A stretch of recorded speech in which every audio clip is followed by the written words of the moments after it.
Can you handle the truth? Really? Because it's pretty nasty. No, there is no Santa Claus.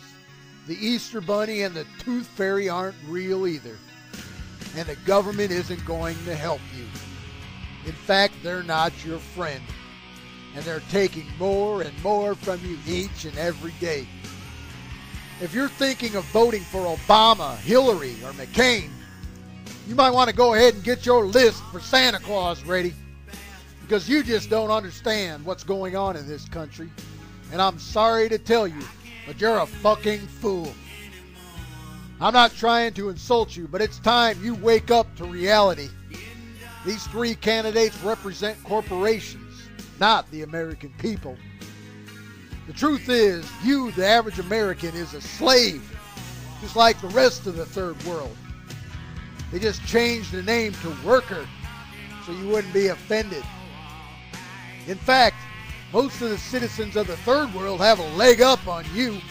As an average American, you already have a $230,000 loan taken out in your name. If you're old, maybe you'll be lucky enough to die before they can collect it from you. If that's the case, don't worry. They'll just tack it on to your children's bill.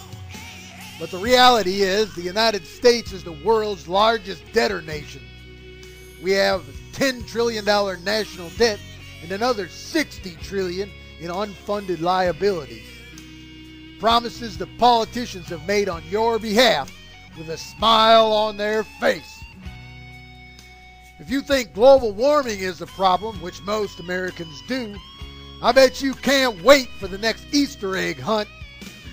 Once again, the U.S. government, in conjunction with the multinational corporations, the main contributors to pollution and CO2 in the world, with something they call globalization, have launched a PR campaign, and you bought it. The world's largest customer of oil, the United States government. It's a good thing you don't have a very good memory, because if you did, you might remember that the cities and towns of the 1930s were much more efficient than the sprawling suburbia of today. If our government hadn't been influenced by the oil and automobile industries, you might have been able to get around without a car.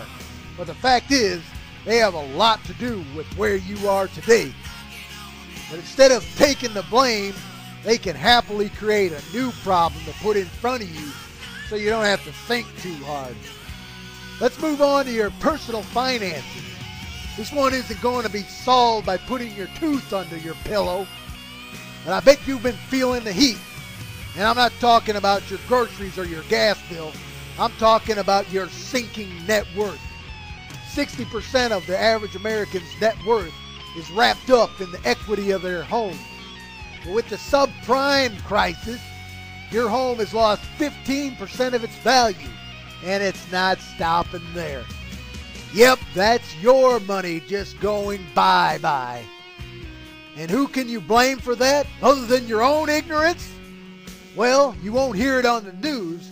They're owned by the same corporations, and they don't want you pointing your finger at the real cause because it's what they use to control the economy. It's called the Federal Reserve, another private corporation that if you were to look into it, you wouldn't even be able to determine who the owners are. But by allowing fiat money to be created in your name, they have been taking the wealth they haven't been able to take from you in taxes with a thing they call inflation.